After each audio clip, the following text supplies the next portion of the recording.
Combatentes do canal da Guerra. Esse nosso vídeo de hoje, né, ele é assim uma reclamação, mas também um dever de justiça para com o exército ucraniano. Porque o que está acontecendo? À medida que fica mais claro, né, o desastre ucraniano nessa guerra, quantidade enorme de perdas aí, sem nenhum ganho territorial, à medida que isso vai ficando claro na cabeça do público, começa-se a procurar culpados, né? Então, muita gente começa a jogar a culpa nos ucranianos. Olha, eu penso assim, dá para acusar o exército ucraniano de muita coisa, menos de covardia. Eu digo sempre que é um dos melhores exércitos da Europa, lutam com uma bravura incrível que a gente não encontraria na Europa Ocidental. Simples assim, a gente não encontra. Só que o que acontece, eu também preciso falar a verdade, né? Eles lutam com muita bravura, mas com táticas, né? E principalmente com uma visão geral da coisa que eu considero errada. Esses ataques ucranianos eu considero de uma forma um tanto quanto irresponsável. Mas a gente precisa fazer uma ressalva aqui.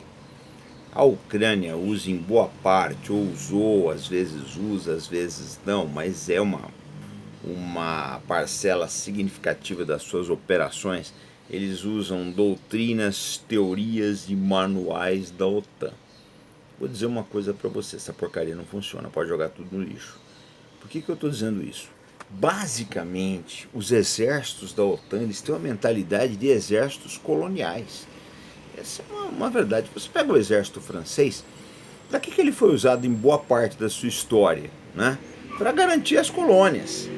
E depois, quando eles enfrentaram contra insurgências bem preparadas, que foi o caso do Viet Minh na Indochina e da Argélia, né, da FLN na Argélia, eles acabaram se dando mal, porque eram exércitos coloniais, era o exército de guarda, né, era o exército que administravam, que ficavam tomando conta aí do patrimônio francês nas colônias, e vai chegando num ponto, eu digo sempre, o uso do cachimbo deixa a boca torta. Esse vício colonial, eu acho que ele existe em boa parte dos exércitos da OTAN, em parte da sua doutrina também, se bem que parte da doutrina da OTAN também é influenciada pelos Estados Unidos, que também não são, né, grandes guerreiros, nós sabemos os revés aí.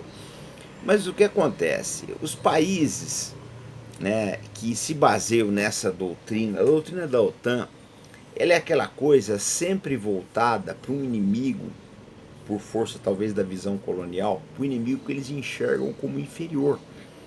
Se vocês olharem, por exemplo, vamos pegar um caso que é bem esclarecedor, é típico. Batalha de Dien Bien Phu. O coronel Charles Pirou, que era o comandante da artilharia francesa, ele dizia, ele jurava de pé junto que a artilharia do Viet Minh nunca ia sobrepujar a artilharia francesa, que eles conseguiriam destruir a artilharia do Viet Minh. O que aconteceu? O Viet Minh levou mais baterias para as montanhas cobertas de vegetação ali, encastelou essa artilharia em cavernas e os franceses não conseguiam fazer fogos de contrabateria. Resultado, foram sobrepujados e o coronel Charles Pirot se matou com uma granada em Dien Bien Phu. Então, assim, gente, o que a gente percebe, né? São exércitos que eles têm uma mentalidade de que o inimigo é inferior, né? Que eles estão lidando com sociedades inferiores, exércitos com menos capacidade. Isso norteia as ações da OTAN. Essa é uma realidade. Se vocês duvidarem, vou voltar a dar um exemplo histórico. Pegue os vídeos que os americanos fazem, né, sobre chineses, sobre japoneses, sobre vietcongs. Pegue os vídeos documentários educacionais do exército dos Estados Unidos, você vê que é sempre essa mentalidade. Então o que acontece? Exércitos com essa visão de mundo, eles sempre vão perder batalhas, subestimam o inimigo.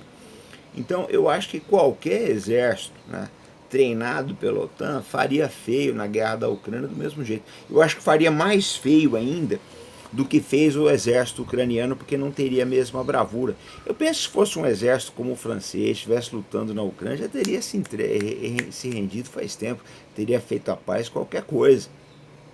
Essa é a realidade, eles não suportariam essa quantidade de baixas que os ucranianos têm suportado, não. Uma coisa avassaladora, exército francês não suportaria, exército britânico não suportaria, italiano, espanhol, nada disso. Talvez o exército alemão, né, dos anos 80, esse de hoje, eu já não sei não, tá woke demais aí para o meu gosto. Não sei se esses caras estão muito preocupados com guerra, não. Acho que a preocupação é outra coisa. Então, a gente precisa colocar essas coisas, que são muito importantes, porque inclusive é um alerta para o Brasil. Né? A gente aqui, as doutrinas da OTAN influenciam muito o Brasil. Acho que é uma influência ruim, na minha opinião, é uma influência ruim, porque a gente pega essas coisas prontas e que não nos servem e acabamos deixando as nossas doutrinas, né? Doutrinas adaptadas à realidade nacional de lado. Eu acho que isso é realmente muito ruim para a formação militar, né, do brasileiro. Mas o quadro geral que eu vejo da OTAN é exatamente esse daí, tá? Eu acho que a OTAN, ela, quando acabou a Guerra Fria, né, quando acabou a União Soviética, eu acho que a mentalidade reinante da OTAN foi o seguinte: nós vencemos, nós somos melhores, nós vamos vencer sempre. E foram relaxando. Isso aconteceu, já aconteceu antigamente com o exército romano, outros exércitos foram relaxando. E a realidade hoje é que russos, chineses, né, iranianos, norte-coreanos, eles têm aí, né, um arcabouço militar muito melhor do que da OTAN. Essa que é a grande verdade. As fábricas de armamento desse país são melhores, são equipamentos mais bem projetados, mais baratos, com uma finalidade militar melhor definida. Né? Então isso acaba fazendo com que, se o dia de amanhã a OTAN entrasse em guerra com esse país, poderia até ganhar de um ou outro, mas eles sofreriam grandes baixos, como é o caso que a gente está vendo aí na OTAN, na Ucrânia, perdão.